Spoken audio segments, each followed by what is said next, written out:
We're now going to study this alternative framework for determining the price level. And our study will begin by looking at the bond market and supply and demand for bonds. So remember that we have this equilibrium condition, which says that the goods value of bonds that the government issues now, and which are paid off in the future, has to, in equilibrium, be equal to the present value of expected future surpluses, where we've included seigniorage in that.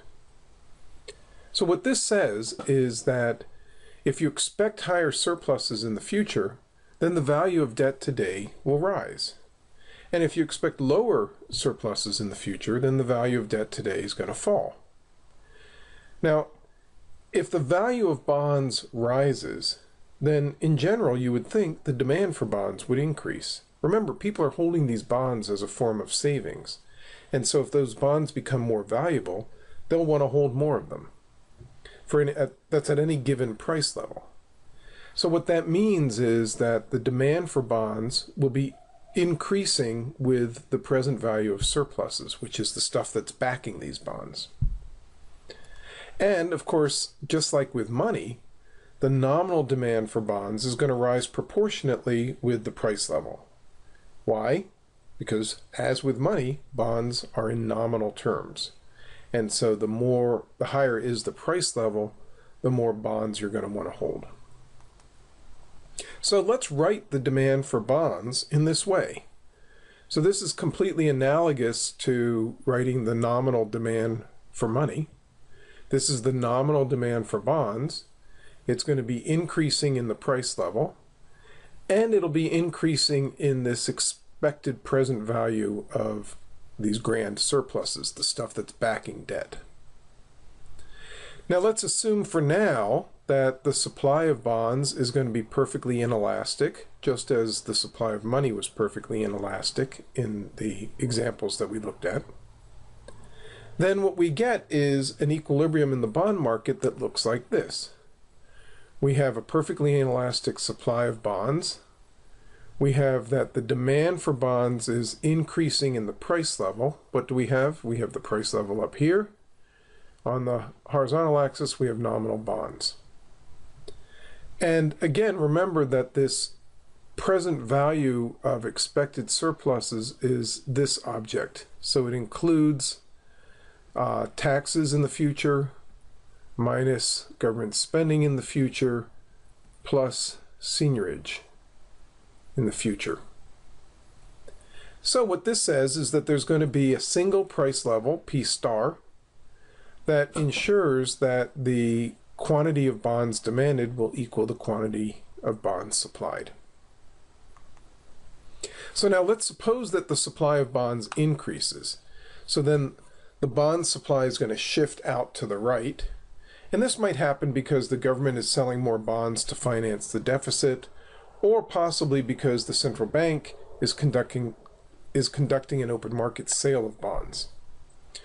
So the supply of bonds shifts out to the right, and what we get is a situation that looks like this. We start with the equilibrium at point A, supply shifts out to the right, so we now have an excess supply of bonds. In other words, at this initial price level, P1, there are now more bonds out there than people want to hold.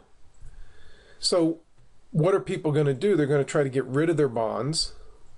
And when they get rid of their bonds, they are shifting out of bonds and into buying goods. And as they do that, the price level starts to rise, because that is the price of goods, after all.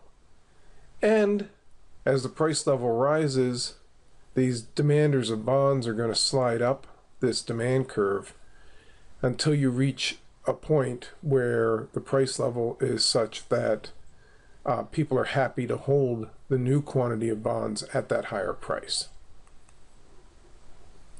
Now, another thing that could happen is that the expected present value of surpluses could change. So let's suppose that the government announces that taxes will rise or spending will be cut in the future. So there's an announcement of higher taxes or lower spending in the future. And both of these will raise the expected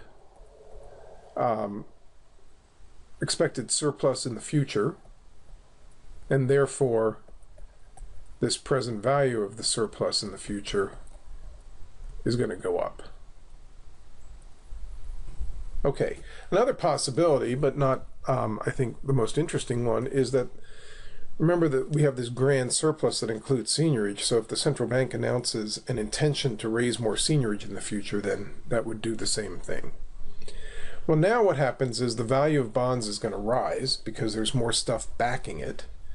People are going to want to hold more bonds at any given price level.